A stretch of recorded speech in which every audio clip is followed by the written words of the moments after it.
اس سے پہلے جو آیت کریمہ چل رہی تھی، آج کی آیت کریمہ کا تعلق اسی سے ہے کہ اللہ تبارک و تعالیٰ نے حضرت آدم علیہ السلام کو تمام چیزوں کو دکھا کر ان کے نام بتا دیے، اور اس کے بعد پھر اللہ تعالیٰ نے ان چیزوں کو فرشتوں کے سامنے رکھا اور ارشاد فرمایا ان کا نام بتاؤ۔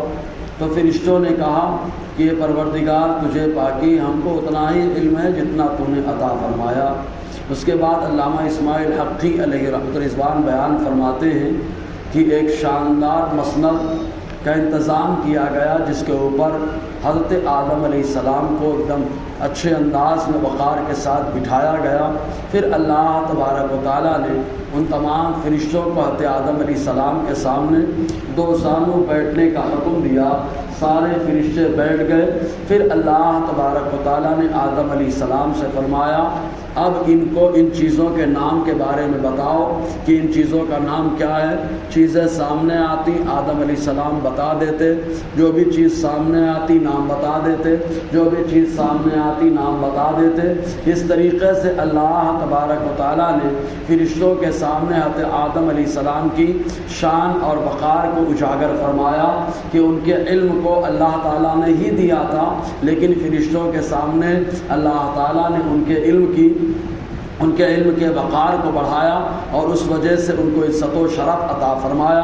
پھر فرمایا فرشتوں سے کیا میں نہ کہتا تھا کہ میں آسمان میں جو چھپی چیزیں ہیں اور جو زمین میں چھپی چیزیں ان تمام چیزوں کو میں جانتا ہوں، اور وہ بات جو تم ظاہر کر رہے ہو کہ خوریزیہ پھیلائے گا خلیفہ جا کر کے ان کی اولاد، تو میں اسے بھی جانتا ہوں، اور جو بات تم چھپا رہے ہو کہ ہم خلافت کے زیادہ حقدار ہیں، میں ان باتوں کو بھی جانتا ہوں۔ چنانچہ اللہ تعالیٰ ارشاد فرماتا ہے قالا کہا یا آدم، اے آدم۔ دیکھو اللہ تعالیٰ اللہ ہو کر لفظ یا کے ساتھ آدم علیہ السلام سے خطاب فرما رہا ہے۔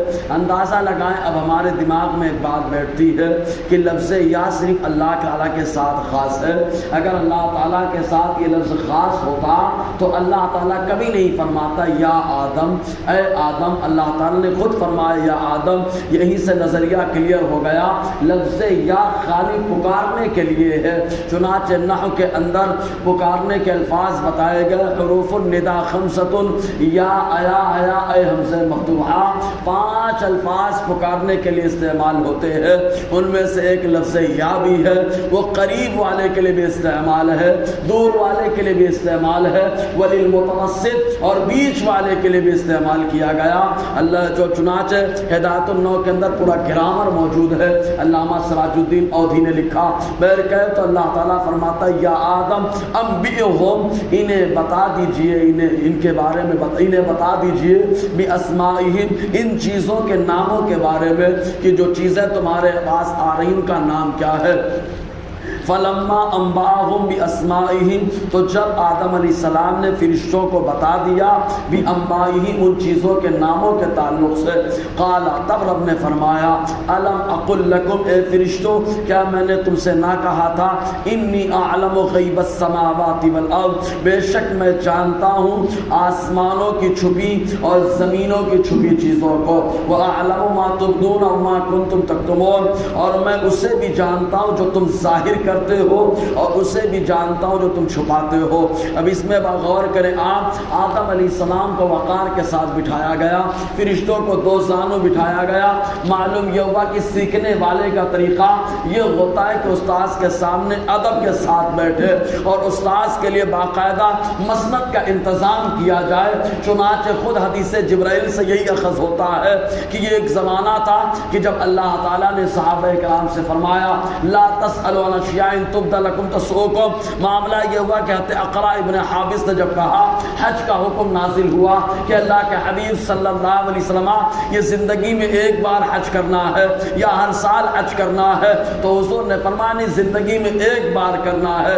اس کے بعد فرمایا اگر میں کہہ دیتا ہر سال حج کرو تو ہر سال حج فرض ہو جاتا، تب اللہ تعالیٰ نے فرمایا لا تسألوا عن اشیاء تبد لکم تسؤکم، بلا وجہ میرے محبوب سے سوال مت کرو ورنہ اگر جواب دے دیا جائے گا تو تمہیں پریشانی کا معاملہ ہوگا، تم دشواری میں مبتلا ہو جاؤ گے۔ تو صحابہ کرام حضور کے پاس بیٹھتے ضرور تھے لیکن بالکل خاموش رہتے تھے، انتظار کرتے تھے کہ کوئی آئے اور آ کر کے حضور سے سوال کرے اور آقا علیہ السلام اس کو جواب دے تو ہمارے علم میں اضافہ ہو جائے۔ چنانچہ یہ وہی زمانہ تھا، اس زمانے میں حضرت عمر بیان فرماتے ہیں ایک مسافر آ گیا، لیکن ایسا مسافر لا یرا علیہ اثر السفر، اس کے اوپر سفر کے آثار نہیں ظاہر ہو رہے تھے، اس لیے کہ کوئی اگر عرب میں سفر کر کے آتا تو ایسی صورت میں بال میں جو ہے دھول بیٹھنے کی وجہ سے بال سفید ہو جاتے اور کپڑے میں دھول بیٹھنے کی وجہ سے کپڑا کالا پڑ جاتا، لیکن یہ مسافر کا حال ایسا شدید البیاض شدید السواد،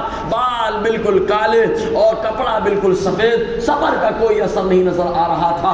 چنانچہ آئے اور حضور کے سامنے دو زانو بیٹھ گئے۔ اب ذرا سوچیں آقا علیہ السلام کی بارگاہ میں کیسے جبرائیل بیٹھے، تو دو زانو آ کر کے بیٹھے۔ چنانچہ دو زانو بیٹھ کر کے اس کے بعد سوال کرنا شروع کر دیا، کبھی پوچھا اسلام کس کو کہا جاتا ہے، کبھی پوچھا ایمان کس کو کہا جاتا ہے، کبھی پوچھا احسان کس کو کہا جاتا ہے، کبھی پوچھا قیامت کی کیا نشانیاں ہیں۔ حضور نے سب جواب عنایت فرمائے، سلام کیا اور اٹھ کر کے جانے لگے۔ جب جانے لگے آقا علیہ السلام نے فرمایا اے میرے صحابہ جانتے ہو یہ کون ہے جو تمہارے پاس آئے تھے سوال کرنے کے لیے؟ چنانچہ صحابہ نے کہا اللہ اس کے رسول بہتر جانتے ہیں۔ تو حضور نے فرمایا یہ جبرائیل ہے، اتاکم لیعلمکم دینکم، یہ تمہارے پاس اس لیے آئے تھے کہ تم کو تمہارا دین سکھائیں۔ اب ذرا سوچو جبرائیل علیہ السلام دین سکھانے کے لیے آئے اور کیا بتایا کہ دین سکھانے آیا لیکن مصطفیٰ کی زبان سے سیکھ رہا۔ تو سیکھتے ہوئے انہوں نے بتایا کہ حضور کی بارگاہ میں دو زانو بیٹھا جائے، علم اس انداز میں حاصل کیا جائے، اور انہوں نے یہ بھی بتا دیا کہ ایسے ہی حضور کی بارگاہ میں بیٹھتے ہیں جیسے نماز میں بیٹھتے ہیں۔ تو جب بیٹھنے کا یہ طریقہ ہوا تو مصطفیٰ کی بارگاہ میں وہ ایسے ہی کھڑے ہوں گے جیسے نماز میں کھڑے ہوتے ہیں۔ بہرکیف انشاءاللہ اور آگے گفتگو رہے گی۔ اللہ تعالی ہم سب کو فیضان قرآن برکات قرآن سے مالا مال فرمائے۔